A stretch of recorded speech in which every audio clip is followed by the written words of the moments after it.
कधी कधी वाटतं जग सोडून मोकळं व्हावं, पण त्यातील पाणी सांडेल म्हणून जग सोडला नाही.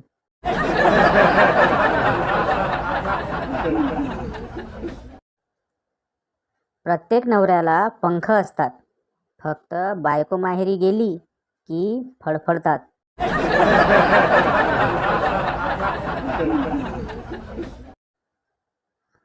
लग्नासाठी मुलगी शोधणाऱ्या मुलांसाठी एक सल्ला: जी गाडी मिळेल ती पकडा, नाहीतर स्कॉर्पिओ आणि इनोव्हाच्या नादात टमटम पण निघून जाईल.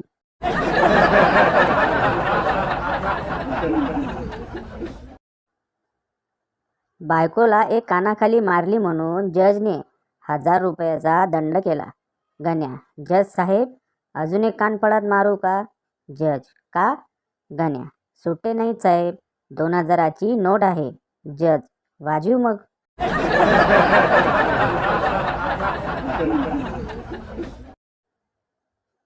माझी एक दुःखभरी कहाणी. ज्यांना मी लहानपणी झोपताना सुंदर दिसत होतो, तेच मला आता झोपेत बघितलं तर लाथा घालतात.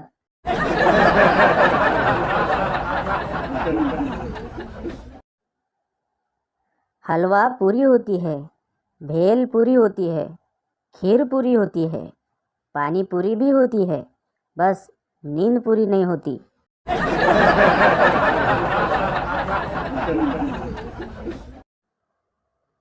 लहानपणीची कट्टी आता ब्लॉक या नावाने ओळखली जाते.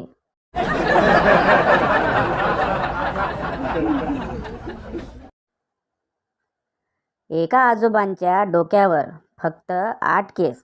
आजोबा सलूनमध्ये जाऊन खुर्चीत बसले. दुकानदाराने विचारले, कापू की मोजू?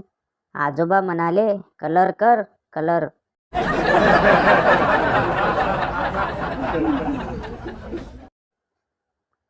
नवरा: मॅडम, कोण आहात तुम्ही? इथं माझी बायको होती, ती कुठं गेली? बायको: अहो, मीच तुमची बायको रूपा. अचानक आलेल्या पावसामुळे माझा सर्व मेकअप उतरलाय.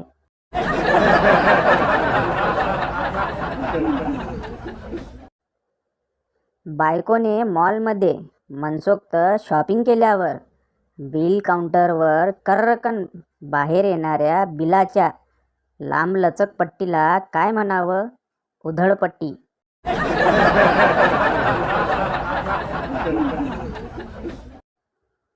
काल मी एका मुलीच्या पोस्टवर कमेंट केली, तू हे चुकीचं केलंस. तिचा बॉयफ्रेंड अजून मला मेसेज करतोय आणि विचारतोय, काय झालं होतं तुमचं?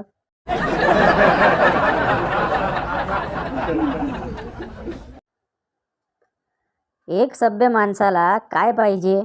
एक बायको जी प्रेम करणारी, एक बायको जी चांगले जेवण करणारी, एक अशी बायको जी कुटुंबाला सांभाळणारी, आणि तिघीही एकजुटीने राहणारी पाहिजे.